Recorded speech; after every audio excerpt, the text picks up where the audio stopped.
All right. So for those of you on my Join Me, you can see me doing my thing. All right. So there's as you know, I've been really nailing the Sandler sales training stuff really hard. And I'm going to be sending out some MP3s, some very important Sandler MP3s that are just real fundamental stuff on questioning techniques and so on. I mean, really, that's how I learned the Sandler system was through recruiting as an executive recruiter. So as a result, I've been able to really adapt all that stuff. Oops.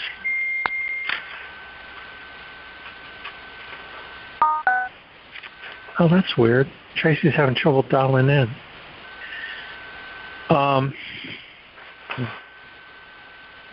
Let me text her back here.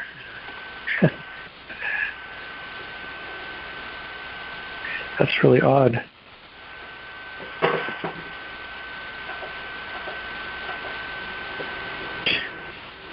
Keep trying.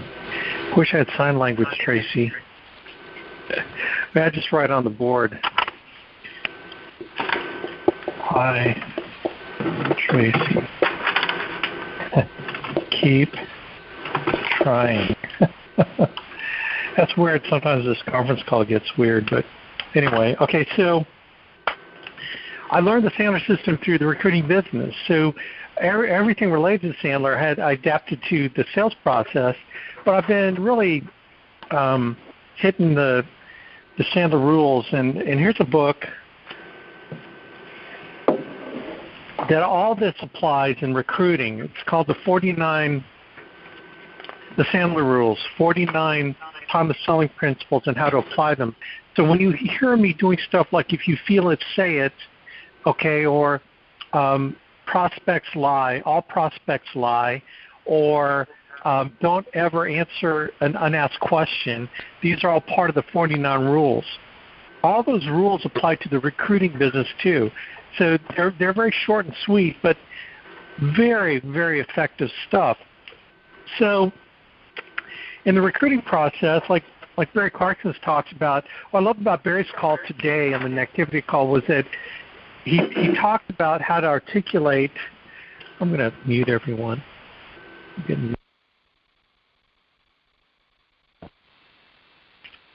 So it's like how to articulate our business to people.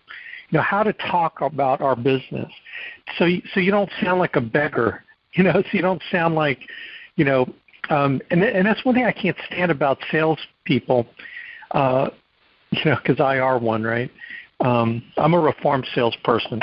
You know, when I refer to a salesperson, I talk about I'm more referring more of the slimy salesperson. So maybe I should qualify that. The slimy salesperson begs for the sale.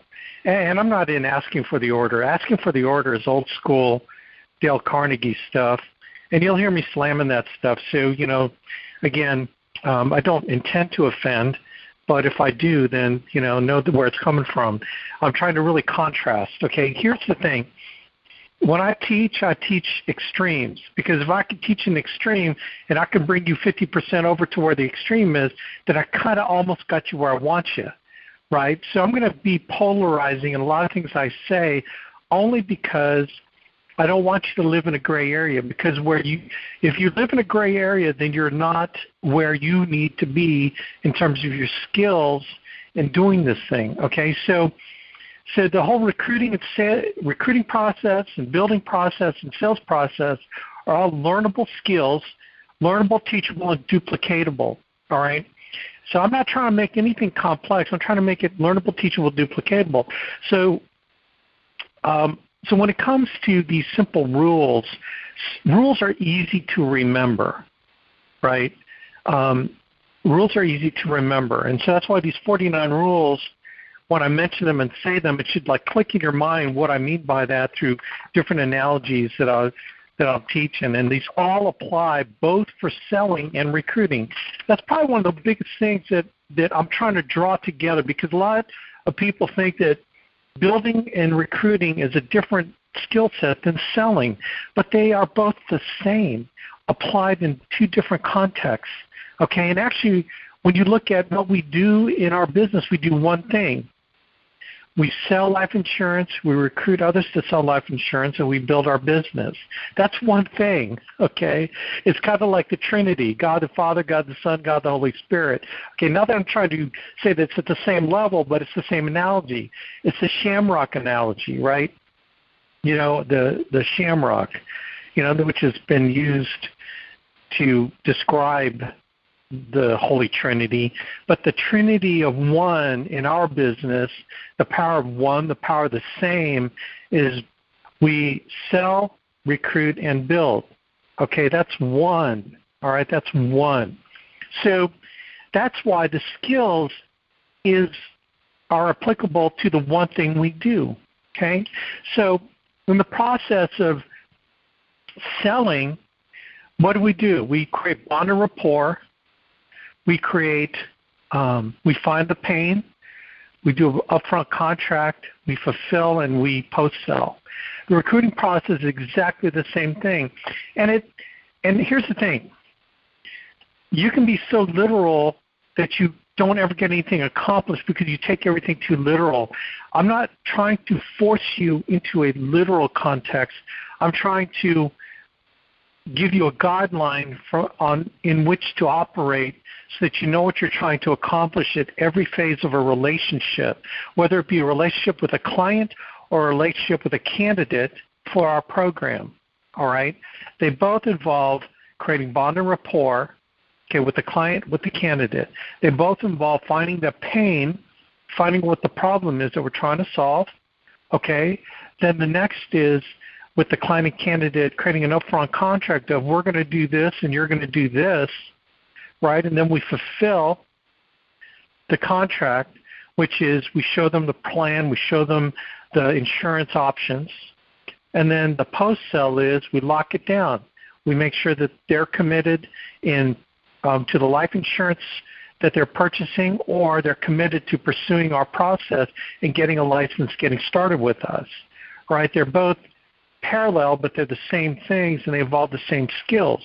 Okay, so the skills of bond and rapport are exactly the same kind of thing. So I could boil everything down to a script. But here's the thing. I want you to think on a higher level than having to follow a benign script. And, I don't like scripts. I like scripts.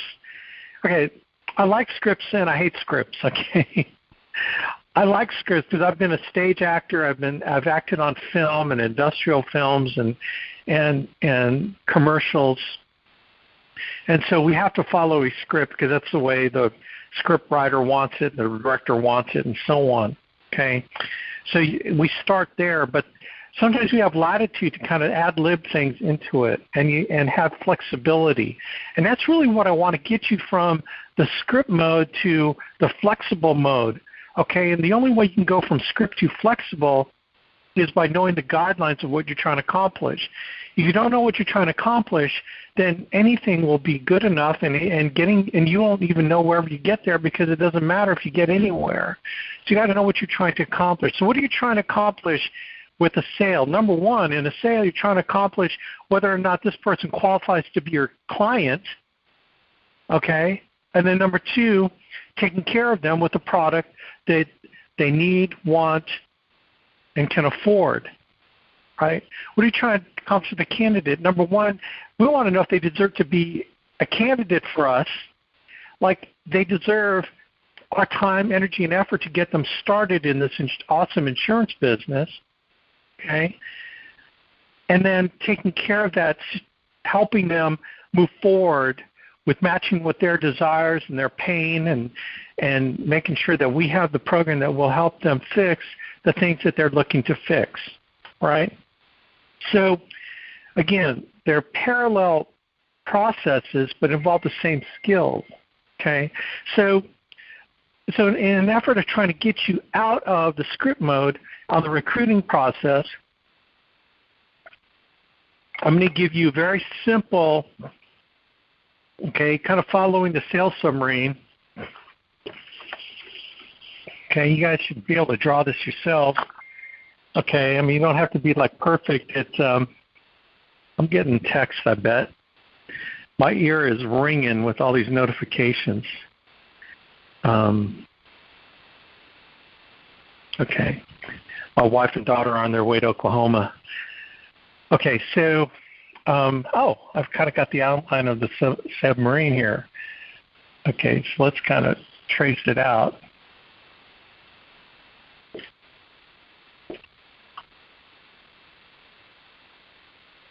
All right, so we've got the 5 phases. So what I want to do is simply talk you through it. All right, so you got the bond rapport, you got finding the pain, you have the upfront contract, then you have the fulfillment of the contract, and you have the post-sale. All right, so I know I probably did a similar video to this, but the intent here is not so much to describe it as to talk you through it so that you know what you're trying to accomplish and you can do it in very simple sentences. So it's piggybacking off a little bit of what Barry Clarkson was trying to accomplish on an activity call, which was articulating how to talk about our business so you don't sound like you're begging someone to get in. And that's what drives me nuts, because then it makes you sound like a slimy sales guy, right? Slimy recruiter man. Trust me, you talk to enough candidates I've talked to, and you're going to hear them say stuff like, yeah, man, all they wanted was my Social Security number so they could sign me up. That's all they were trying to do, which is so similar to the sales, to the client I sit down with and goes, yeah, the last guy, all they wanted to do was, write the application and sign it that same night. And it was just so, so much pressure. And that's what happens. And the pressure is not on us. The pressure is really on the client, whether they want to take care of it or not. So the ultimate in knowing that you did it right is when they ask to take care of it. They close themselves on taking care of it, whether they're the client or the candidate. So here's what typically that the candidate closed themselves when they say, well, what's the next step? That is when they close themselves. I've heard that a gazillion times where I know that we're done. It's a done deal. Where you position our program perfectly for the right person, okay?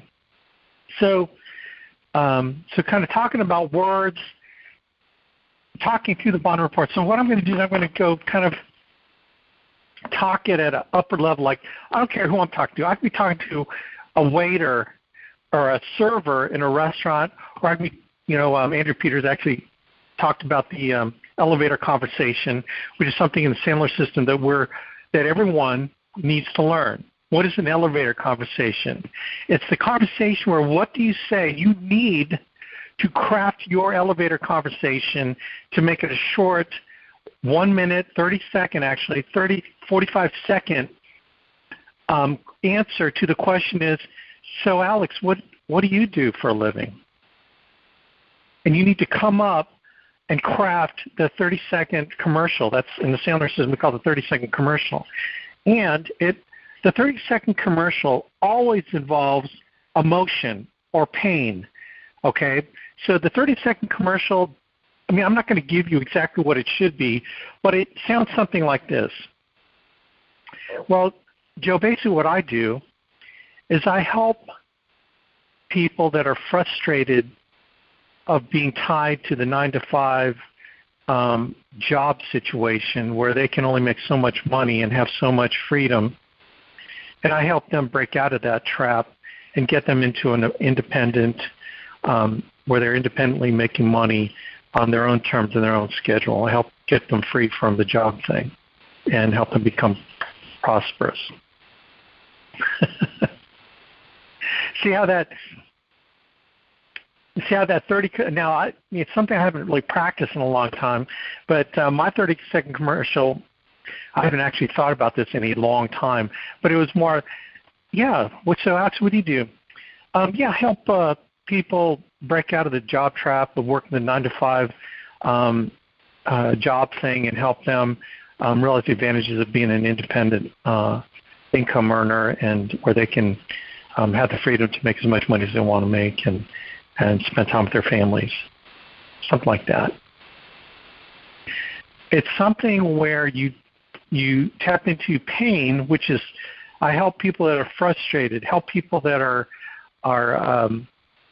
looking, people that are, it has to involve an emotion, and then you have to say what you do for them to help them.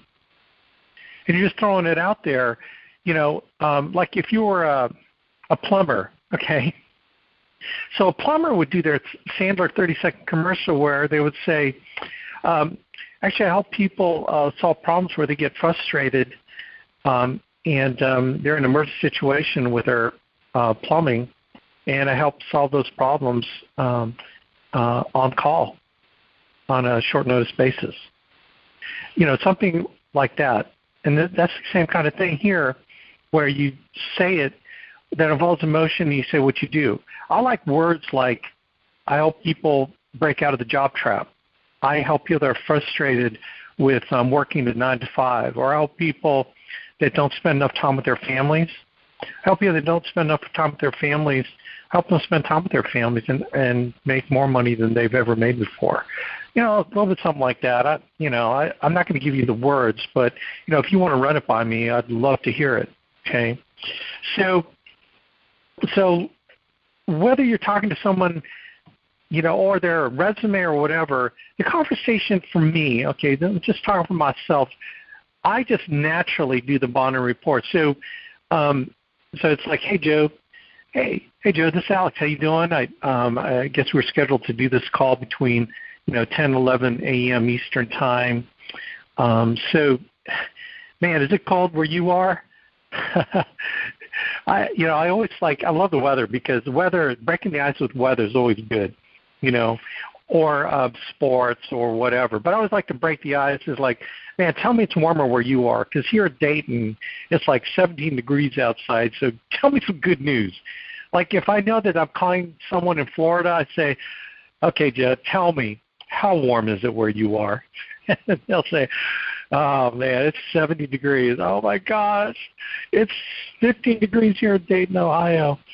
It's funny how just a little thing like the weather, or if it's cold, it's like, man, you getting a lot of snow where you're at in New York? Oh, man, you have no idea. We just got 6 inches. Oh, jeez. Man, I bet you can't wait till, like for me, I can't wait till spring gets here. It's just around the corner. So, just kind of a light, breaking the ice kind of conversation, okay?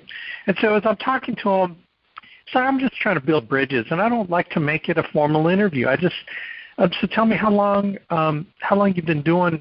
Usually I have the resume, so tell me how long you've been an electrician, or how long you've been a program manager, how long you've been at your current company, how long you've been there. Very simple. So I find out how long they've been there. I find a little bit about them. I get a conversation. I tell them a little bit about myself. Again, the bond and report techniques, tell them a little bit about me, and it's just this exchange. I try to find things that are common. It's like, you ever get frustrated with kind of that? Actually, I actually don't go there yet. Okay, but here's my.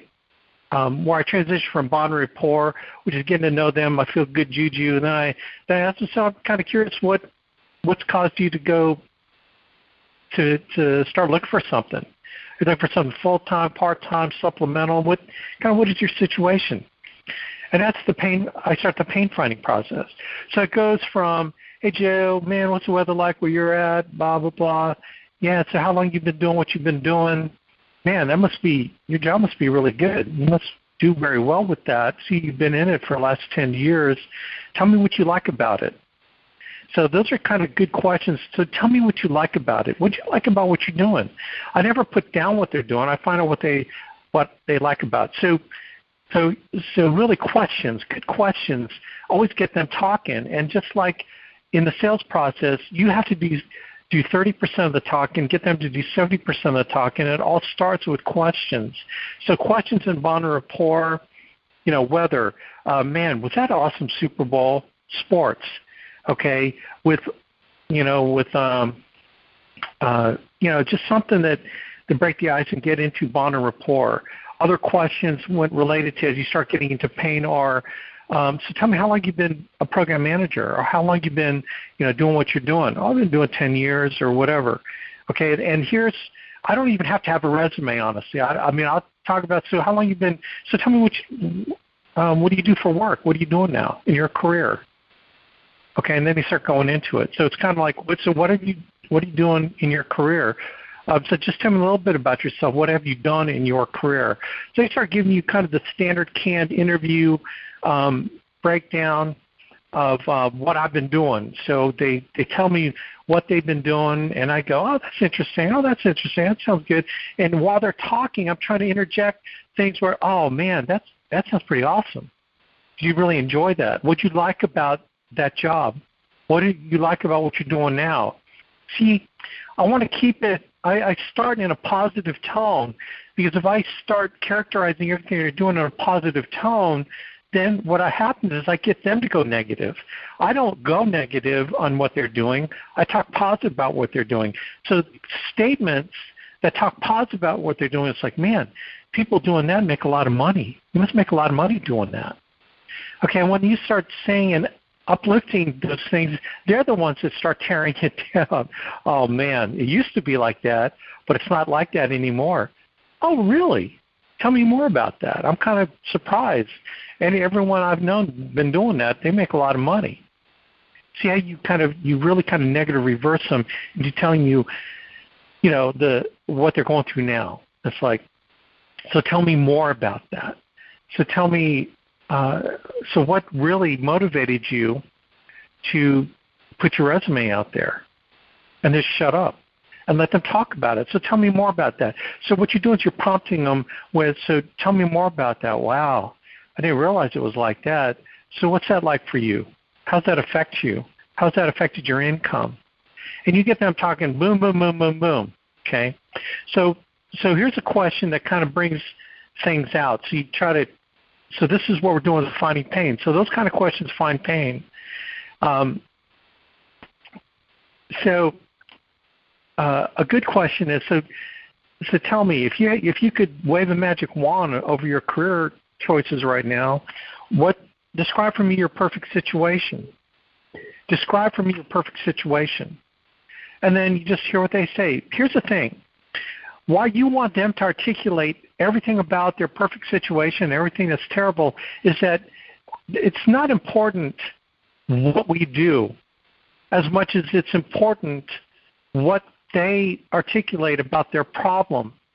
And we can't shotgun and tell them how great our business is to handle the world's problems, to give them freedom and unlimited income potential and lead program and this and that. And we try to shotgun everything to them so they'll find something that they can grab onto. Man, this is a custom situation. Everything is a custom situation. So we want to customize our program to what it is they're looking for. The only way we can do this is find out in their mind how they look at their perfect situation and how they look at their pain. Describe why you're looking right now, because it seems like that career is a great career. Well, Alex, and then they go into it. You go, wow, tell me more about that. Wow, wow, wow. So if you had to wave a magic wand to describe your perfect situation, what's your perfect situation? Well, first of all, I want to be able to spend time with my family, because right now I'm traveling all over the country and I'm doing this and that. And my kids are young and I just have a chance. Okay, so in your mind, what you're doing is you're writing down mentally and taking note, or even writing it down, the hot buttons. Click, check, control, or spend time with the family, number one. Because usually that's normally what it is.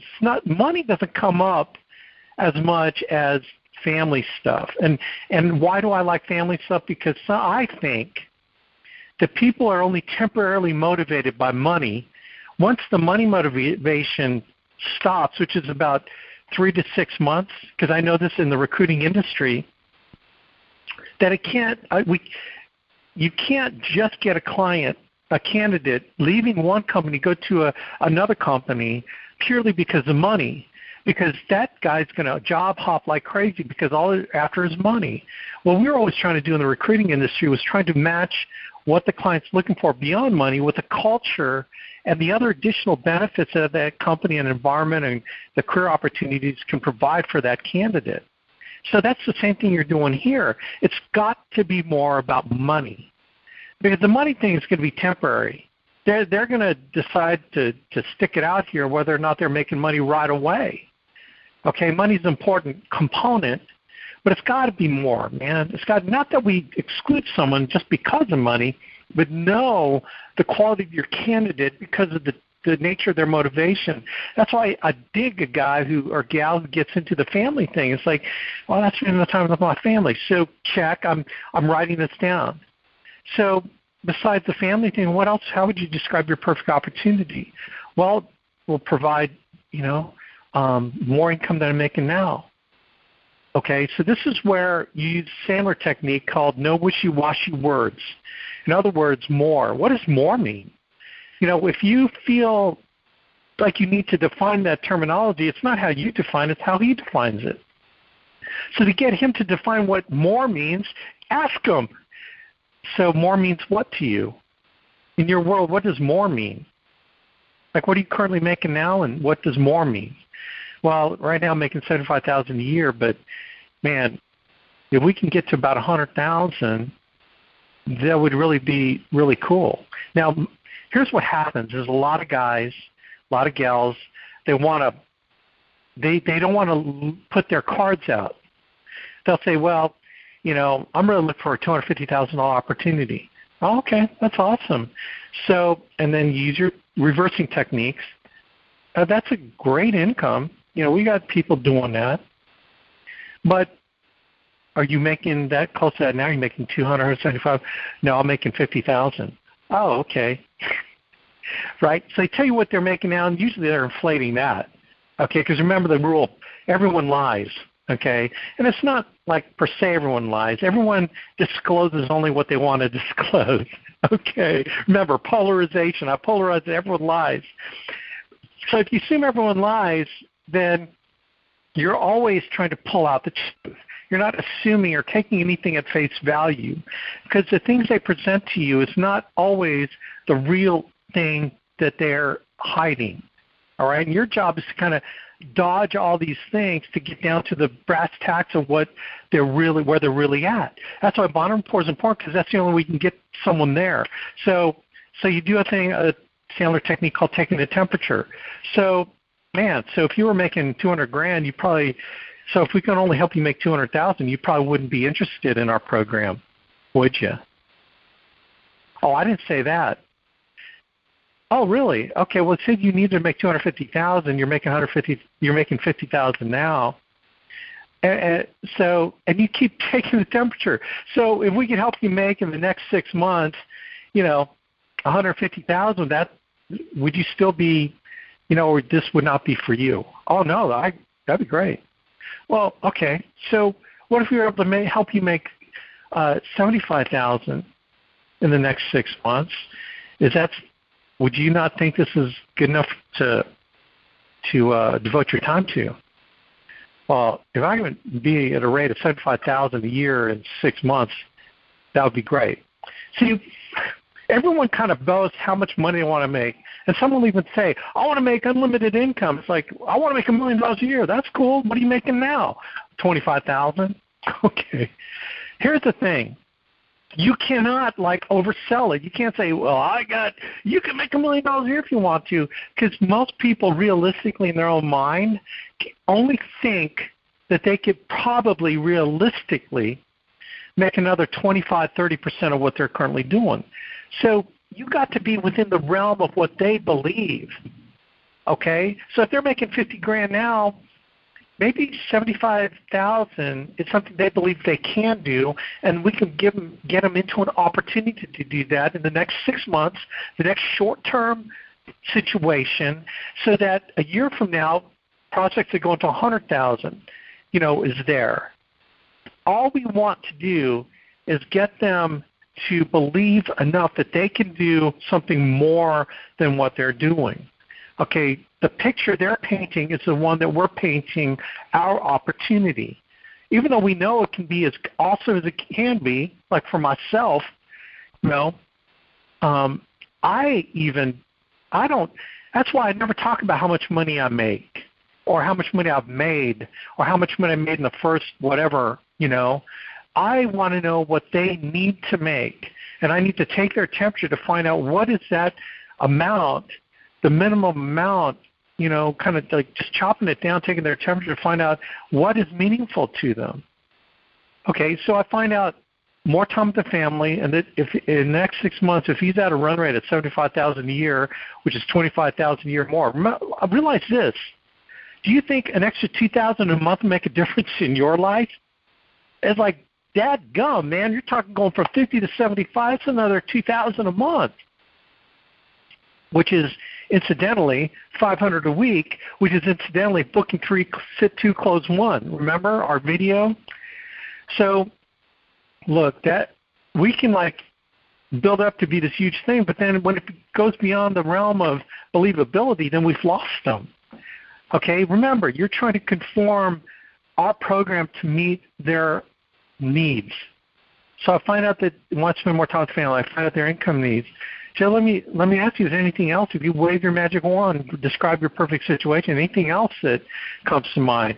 And so he's going to start dreaming a little bit. He'll start thinking, well, beyond this, I'd love to be able to, maybe travel and do some things there. Oh, really? So where would you like to go? Now, that typically doesn't come up, but, what comes up actually more often than the travel thing is, we eventually like to move somewhere warmer. I'll get that. Well, so warm means what? What area of the country? Well, my wife and I have been talking, within the next 10 years, getting down to Florida because we've got relatives and friends in Florida, and, it's just not really feasible right now. Okay, why isn't it feasible right now? See, again, asking questions, digging in. See, people disclose certain pieces of information for a reason, right? People disclose certain pieces of it, and whether it's conscious or subconscious, a lot of times it's subconscious. Like there's some people, what is it? The guy who wants to get caught cheating on his wife really wants to get caught cheating on his wife. Even though he says he doesn't, he'll leave clues because he's so guilty that subconsciously he'll leave trails that he's cheating on his wife. It's the subconscious thing. So it's the same analogy here. People will drop little hints subconsciously or consciously that open you up to ask questions. So anything that pops up that sounds like interesting to you, dig into it. Right? It'll be a very subtle things like let's go into the relocation thing. It's like, man, it's so cold out here. We'd just like to go somewhere warmer. Oh, warm means where? Well, Florida. It's just we can't really do it right now. We can't do it right now. So he gave you a little clue. So you could just let it go, or you can find out why they can't do it right now. So, Joe, I'm just kind of curious. What you say you can't do it right now? What does that mean? What does that mean? Well, it's really hard to sell our house. The market really took a hit, and we'd lose too much money on our house. Again, no wishy-washy words. So too much money means what? Like, what's your house worth and what's your mortgage? Ask them just ballpark numbers, round numbers. So you can ask things off the record. So these are some of the standard things. So off the record about how much much money you're going to lose. Well, we're going to lose about $25,000 the way it is right now. Oh man, that's a lot of money. Oh yeah, it is. Okay, so in your mind, okay, he wants to move. He wants to spend time with his family. He makes another $25,000 a year. He would like to move to Florida if he can make up the difference in your mind. Remember, making up the difference of that $25,000 hit, he's going to take on his house, right? Okay, so now you've got 3 things you can dig your teeth into. Okay, so eventually it gets around to you like the guy. The guy's really interesting. He might even start asking you questions. So here's a standard technique on when he starts to accelerate the submarine. Okay, he accelerates that, and he'll say, well, tell me what you're doing, and this is way before you even did the bond report. It's like, hey Joe, absolutely, I will tell you what we do. I'll go into it, but you're on page 7, I'm on page 3, so let's kind of work our way towards that. It won't take too long, but I need to find a little bit more about you. And that's how you kind of get a guy back into your process, back into your system, the sales submarine system, okay? So then it comes down to describing what we do, and then using all those words that Barry talked about in the activity call, describing what we do, okay? And, some words is like, Joe, basically we're looking for help. You ever heard of Mutual of Omaha Financial Company? Yeah, I've heard of them. Okay. Well, basically what they do is they sell life insurance, and what we do is we match up their products and other companies' products to clients that we've pre-identified that are needing those products. Basically, we put them together. We're brokers that put the people that want to buy it and the people that want to that produce it. We put them together, and we take care of folks that are looking to protect their homes in the event of death, people that are looking for final expense, the burial insurance, and we're the in-between person that matches the clients with the right product. Okay, and the clients have already identified themselves, our lead program. We simply spend roughly an hour with them to try to find the right program for them, and we get paid a lot to do what we do. So we have opportunities on the sales side, part-time primarily. We get our new people start out part-time, then go to full-time pretty quickly, but we like to test it, see, and so we put them together. We make a lot of money doing what we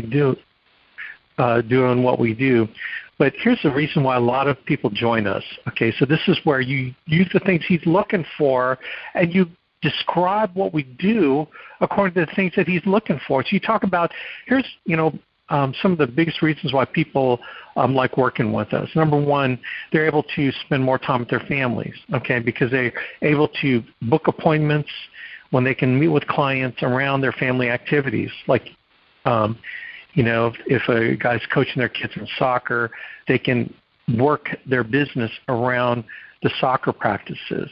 Okay, does that make sense? Right? The other thing is that on a part-time basis, we've helped people make an extra $500 a week. You probably saw that video, booking 3, sitting 2, closing 1.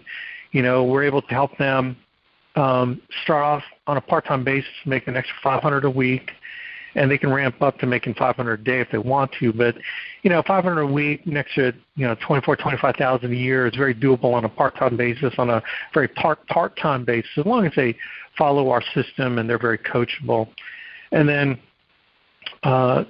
another big reason people like to join us is they have the ability to put money away real quick. So they, their job typically is making their bills, and so they can ramp up and, maybe make a couple thousand on a sale. Finding an annuity sale, they can, make $2,000 to $3,000 on one annuity sale. Maybe they'll instead of 3 appointments in a week, they'll do 10 appointments in a week on a part-time basis. Make another $2,000 to $3,000. Where they can easily put, if they need to put a little bit of nest egg away, maybe they could put $25,000 away in about 3 months if they chose to work hard and do the things that we recommend. They can put, some money away for whatever they're looking for. So that's why a lot of people join us, is because, those reasons. And here's what's weird, gang. It sounds like you've totally crafted for what he's looking for, but it's funny how people, because they start getting emotionally involved in the process, they don't hear it. Okay, they don't hear you describing our program that matches what they're looking for. See, because their criteria, they kind of put this criteria out there already. So because when you ask them those things, his subconscious mind now is open to hearing what matches that criteria. Okay? And so when you describe it, and this is why a lot of people like to join us, when you kind of phrase it like that, all of a sudden it fits the criteria, but he's not. It's just weird. They don't know that you're crafting it for them. I promise you, it's just the weirdest thing. It's like in their mind they're going, oh, check. Oh, I like that, check. Oh, I like that. And it's like a subconscious level. It's a weird phenomena. I can't explain why that is, but it's just like how it is. It's really cool. You can be a little more subtle if you want, but even if you hit them over the head with it, they still don't. They do the check mark thing, and now they're really interested. Right now they're really interested, and so you've kind of fulfilled. You've done the pain. The upfront contract really is after you've talked about that. You start talking about it, and then he'll ask you questions about what we do, and you just answer them. But here's the thing about it. When they ask questions, never answer a question off the bat. Always answer with a question. Don't answer with an answer. So Alex, tell me about the LEAD program. I'm curious about it. I've heard of other LEAD programs. Oh, that's a great question. Why would you be asking that question? Now, it sounds like a basic question. Tell me about the LEAD program. That's a great question. Why would you be asking that question? What's funny about people is that they think that you didn't understand what they were saying, so they rephrase the question in a more detailed way to drill down more of the reason why they're asking the question. And when they give you more of the reason why they're asking it, then it allows you to answer the question, the real question they have in their mind. Because remember, the questions that they initially bring up isn't really the question that they want answered. It's sort of this dance. And what you could be in the advantage of finding out the answer, of answering the real question by finding out more about it. So something as silly as, well, that's a good question. I get that question, but why would you be asking that question at this point? So that's another way of doing it. Why would you be asking that question at this point? Well, so he asked about the leads. Well, I talked to another agency, and they said that you had to pay for leads. And I like the idea of paying for leads, but I don't know about paying for leads. Oh, okay. Again, he makes a statement. Ask more about. So, what do you mean about paying for leads? Well, I don't totally understand paying for leads because in another thing I did, I paid for leads, but the leads back were terrible. And then this other company says they got great leads, but I don't know if I trust what they're saying. Okay, so that's a way different. Now you know more information on how to answer that than you did when he said, so tell me more about your LEAD program. Well, our LEAD program's awesome. Blah, blah, blah. You're trying to sell this whole thing. You're doing the shotgun approach again without knowing the question you're really trying to answer. So when you reverse and answer a question with a question, then it drills down more about why they're asking the question and what answer they're really looking for. And then when you reverse again, when they say, well, so tell me about why those leads didn't work. Well, the leads didn't work because, I didn't really know what I was doing, and the people, they would just hang up, and they didn't know what I was. Tell me more about that. Did you not get training? I'm sure you got plenty of training. So you do negative reverse. I'm sure you got a lot of training to handle those leads. Oh, my gosh, we got no training. So what does it mean like no training? They didn't even teach you a presentation system? Nothing. They just said, go make sales on these leads. Here's some books. Really? They sent me a couple videos. They expect me to learn just from these videos, and I had no help. Oh, wow. No help at all? No help at all. And then you got, okay, again, more pain in that situation, and then you're like, now you know how to answer the question. Does that make sense, gang? That reversing by asking more questions allows you to understand why they're asking. It gets drilled down to the real question they need answered. And when you answer the real question, all of a sudden you're like, oh my gosh, this is from God. God sent me here, which is true, I believe. Maybe. In some cases, you kind of maybe wish that they was like, oh God, please, don't let this person want to get in my business. Okay, so questioning techniques are powerful in this thing, and when you, so you tell them about our program, you kind of conform it to what they're looking for. All of a sudden, it's like a match made in heaven, and And inevitably it comes to, well, what's the next step? This sounds really good, right? And that's what's the next step, and they're closing you, okay? They're closing themselves on getting started. It's like, okay, well, here's the next step. Now, I don't know if you're prepared to do this, okay, but we're ready to run with people that want to run, that need to make substantive changes quickly in their financial situation. I don't know if that describes you. Does that describe you? Yes. Again, you just nailed the close even harder. Yes, it describes me. Okay, well, let me tell you what people do that like to get started quickly. Okay, now, I don't know if you're one of these kind of people that want to get started quick and make quick changes in their financial situation, but let me describe now. This doesn't have to be you. But people that want to get started quickly, let me list out things that they do. So what you're doing is you're putting the upfront contract together. This is the contract. This is what people do that want to get out the gate quick. Number one, they go through our sign-up process, which is pretty quick. They sign our contractual agreement, which is really conforming to our ethical standards and conforming to our process. All right, it's nothing big deal. It's not really binding per se, unless you have a life insurance license and so on. I'll talk about life insurance license, but there's certain things in it and so on. We need that signed electronically. Okay, we need to get you signed up. Number two, we need to get you signed up for licensing class. Now, let me say this about licensing class. It's not that hard. It's a multiple choice test. You got to pass with typically a 70%. Okay, it costs $49 to do online training. It's probably $150 to do classroom training. You have a choice either way, but you got to study to get your life insurance license. Now, how are you at academics and learning something to pass the test? It's not that hard, but you have to actually go through a curriculum of study.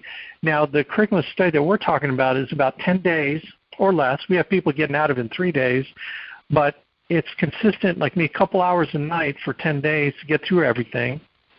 If they want to accelerate it and cut it in half, then maybe it's 4 hours a night for, 5 days or whatever. I mean, it's whatever it is for you in terms of getting through it quick. Because you get through it quick, then you'll pass the test 92% the first time. But, if you want to drag it out, then your passing rate. So you got to have a schedule over the next. If you want to get out the gate quick, you got to have a schedule where you are disciplined to get through the training over the next 10 days. Is that something you think you can do? Okay. The contract is, this is what you got to do to get started quick. That's something you think you can do. Okay, now it's $50. Do you have $50 to put towards your education to study for your exam? Yeah, I do. Now, the exam costs money. Might be $50, $60, $75. They have to do fingerprinting for a background check. Now, let me ask you this question. If they do a background check on you, are they going to find any felonies, or are you in arrears in child support? No, I'm clean there. Okay, great. I just want to make sure. So maybe after all is said and done, maybe you're investing in yourself $150, $200 to get your life insurance license. Is that going to present any problems for you? Again, you create the upfront contract for somebody who wants to start out quick. Okay? Now, here's the other thing that people do to get started quick is that they can get their license class paid for free if they bring in 3 other people that want to get their license as well. So the part in our business where you probably saw the video where you can actually build an agency. We have people, to be able to get started quick and want to make substantial quick changes to their financial situation. They want to get started with bringing other people on to create their agency. So while they're getting their license, they've got a whole agency of people getting their licenses as well. It's typically, people that they know, because that's what I did. I started out with about 10 people that I knew, and within a month or two, we did $100,000 in submitted premium, and I overrode a big chunk of that. It's kind of cool. So I don't know if you want to get started quick like that, but the people that want to get started quick, that make quick changes and get those things like the control, you're looking to spend time with your family and be able to, move to a warmer place and so on, those people tend to do that. So that's my job, is to help you show the program to other people and see who might be interested in coming on. If we can get 3 people signed up for class and you get yours $50 refunded to you. So, let me ask you, is that something you think that you can do if you want to get started quick? Yeah, I can do that. Or, I want to, they come with all the excuses, blah, blah, blah. Okay, I could address them or whatever. But I'm just telling you what people are doing to get started quick. Okay, so once I nail it down, it's a very simple contract. Okay, they say yes, yes, yes, yes. Okay, great. So here's what we need to do next, and then let's sign you up. And get them going, because that's the fulfillment side. The fulfillment is you tell them what to do, they're willing to do it, then you do your part with getting them signed up. Let's go ahead and get it done now, right? Let's get it done now.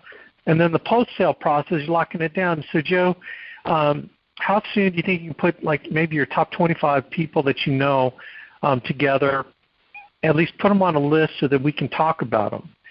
Do you think you can do that tomorrow, 3 p.m.? I'll give you a call tomorrow at 3 p.m. Let's talk about your top 25 people, and let's kind of talk about them, their backgrounds, and so on, and let's kind of see if they are real candidates based on their background and what they do.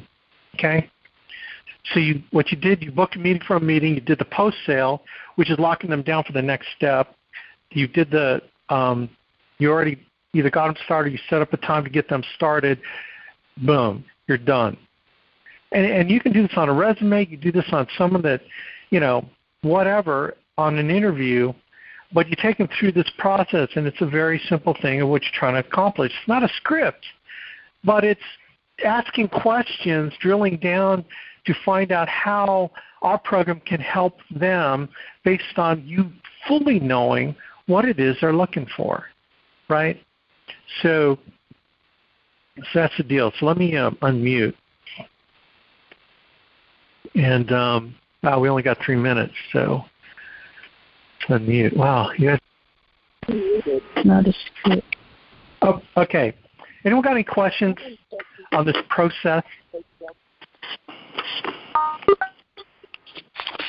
I know I did a lot of lecturing or a lot of talking here. Anybody? I have a question, Alex. This is Kim Harding. Hey, Kim. My question is, on the licensing part, would you want to be telling the new potential recruits that they need to be licensed in both life and health, or just life? This is where I struggle. I'm on the fence on this one. So let me tell you why. It's important to get them out of class quickly. Because if they can get out of class in 10 days, they got a 92% chance of passing their test the first time through. The challenge with the health exam is that it's additional time to study and additional time to potentially push out their date of when they can get their exam done. Like I'm a big fan of getting their life and health because the health allows you to sell more stuff. But it's like I would rather get them out of class quickly so they can start making money, and the health situations, the accidental policies and all those things are awesome, but it's kind of like going, what's more valuable, getting them out of class quick so they can get started, because we lose people. I mean, in fact, the numbers are, Kim, that only 34%, we've only had 34% make it out of licensing class. Only 34% make it out of licensing class and get their license. And we tracked it since last year, January last year, and we're trying to figure out what is it.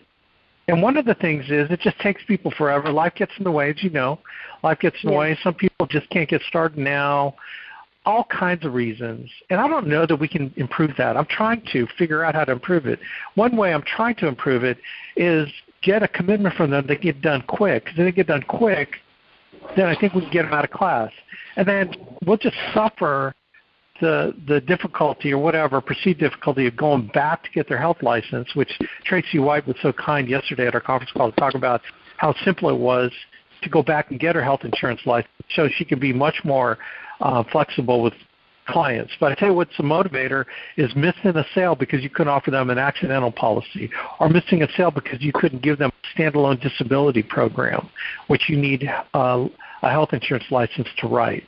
Okay, so you miss enough of those sales, in your mind you're thinking, oh man, I just gave up some money there.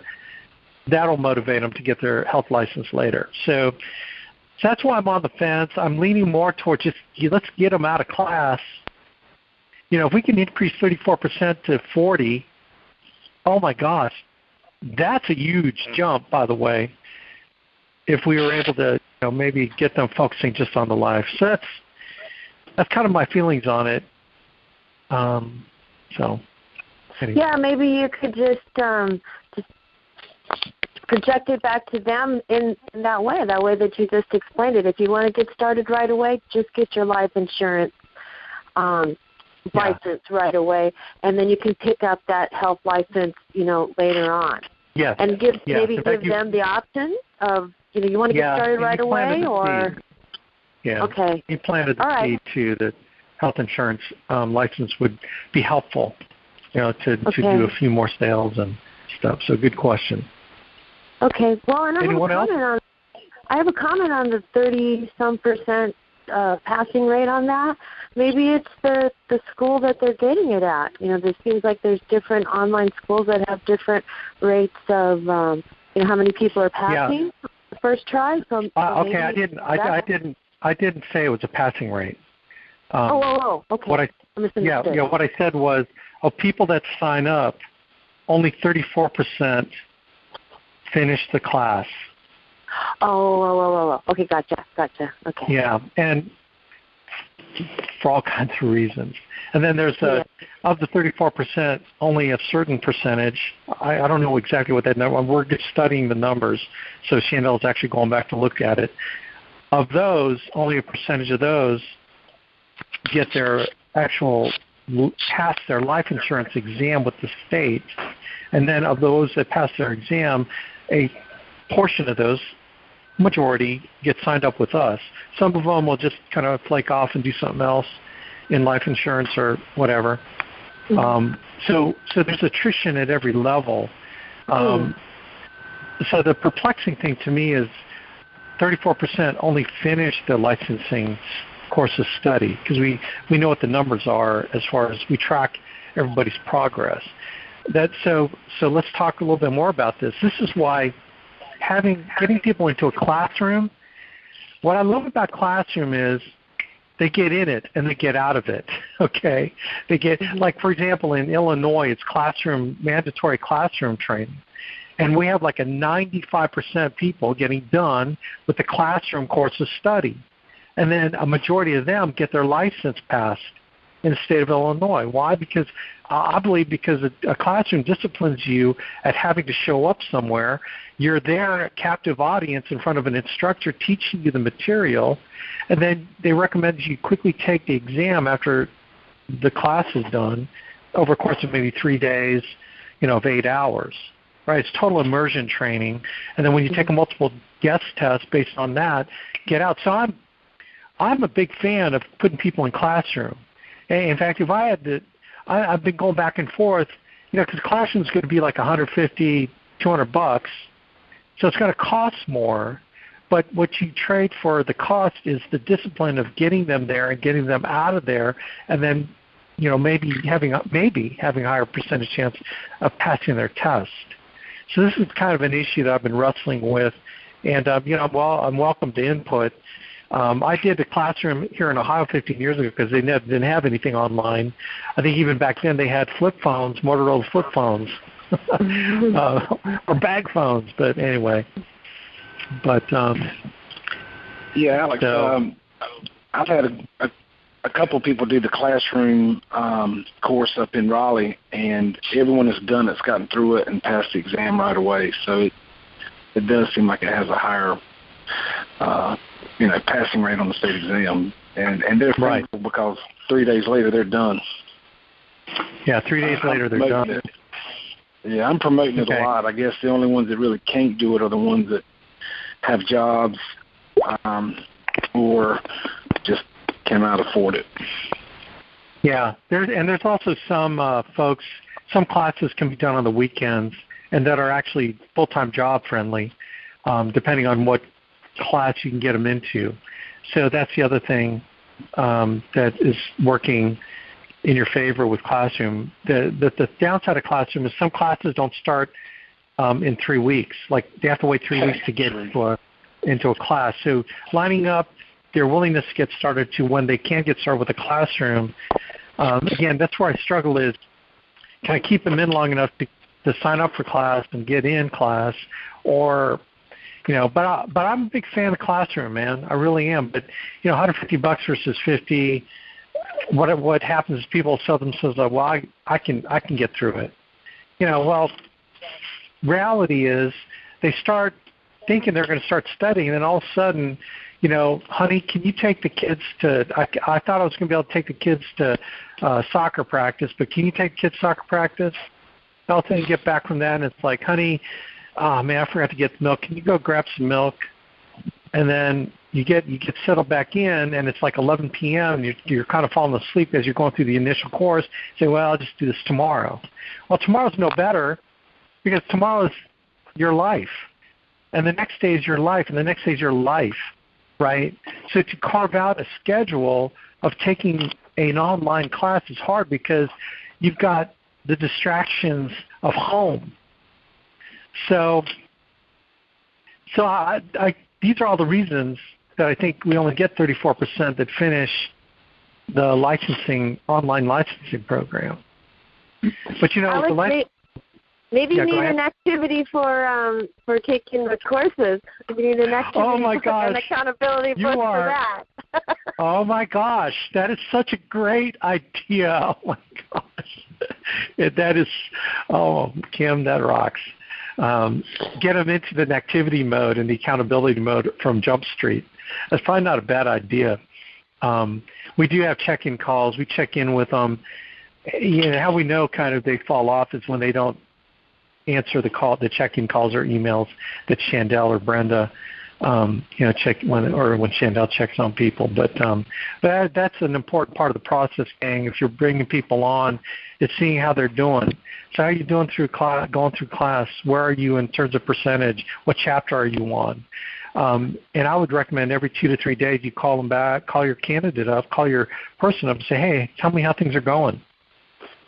Right? And so you need to be actively involved. And look, as far as I know, we're probably the only ones that keep track of that number. But I know agents that do that 10, 15, 20% finish. So there's something we're doing that we can get 34. So 34 is not good, but it's way better than a lot of other agents, even in my organization and the depths of my organization are getting. And that just means they're not checking in with people. They're not showing that they care about them. As part of the fulfillment is that we're going to keep track of them, right? We're going to maintain our accountability, too, on them, that, we care enough about them to keep track of them. So that's an important part of this process. Hey, Alex, it's Annette. I tried the online, and for me, I found it very frustrating, so I went ahead and did the Classroom, and that worked much better for me.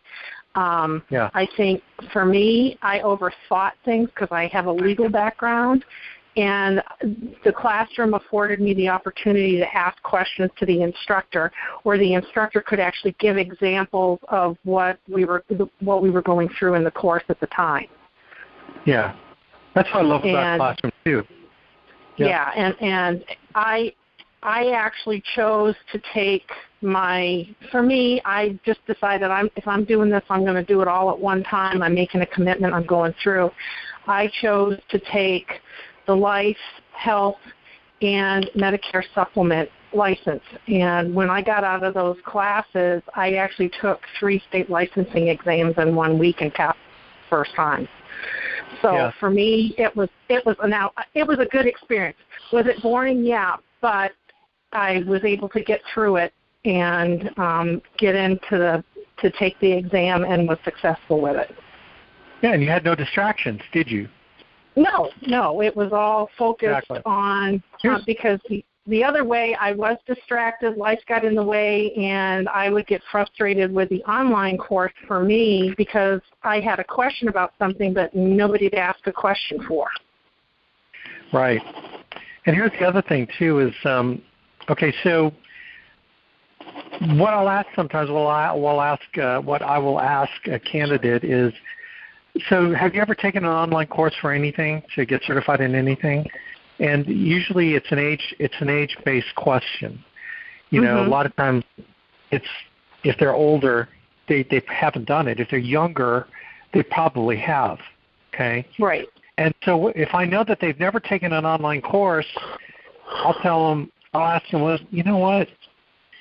Tell you what, you have the option of doing it online, but if you've never done it before, let me tell you, man, if it's a new experience to do it online, I don't know that this is a good time to do your first one. My recommendation is you could just do classroom licensing. Let me find one for you in your area that might work. And so I put it on me to research the classroom classes they can get into, and I get back with them. And so I think that's one thing that we need to really figure out better is to be committed to doing that, asking that question, and close them on, have they ever done online instruction before? And if not, well, I'm getting a lot of noise. And if not, then lean them towards the classroom. I don't think we do that well enough. I think we need to maybe do that more to find out where they're at. If they say, "Oh yeah, I did the mortgage broker licensing like that online," okay, cool. So you know what it takes, right? Yeah, I do. Okay, good. So if you can get this done in 10 days. You put a schedule together, get it done 10 days. You see any distraction? Okay, and that's probably a good question anyway for anybody who takes online. Look, there's a lot of distractions. What's your life like? Is it going to be full of distractions where you're not going to be able to get through, a good 2-3 hours a night of study? Just ask it, man. Find out. All right. Wow, we kind of went long here. All right, gang. That is it. Thanks, everybody. I hope this helped. And we need more people fast-tracking every week. We only have, right now, it's like 4, 5, 6 agents a week. We need to get that, gang. We need all of you on this call. If you're on this call, then we need to get you fast-tracking new agents every week, okay? So that's my goal, is to have everyone on here. And we've got, 20? We've got 20 people on here, so wouldn't that be cool? We've got 20 agents fast-tracking new agents every week. So if you need any extra help with this, call me. If you need resumes to solicit, to talk to, we got resumes for you. So, contact Chandel for resumes, and we're going to send you resumes, okay? So anyway, gang, rock on. Appreciate y'all. Let's make this an awesome week. Get on the phone, start dialing, booking, do all things you need to do the one thing, which is sell, recruit, and build. Rock on. Thanks, Alex. Thanks, Alex. Thanks, Alex.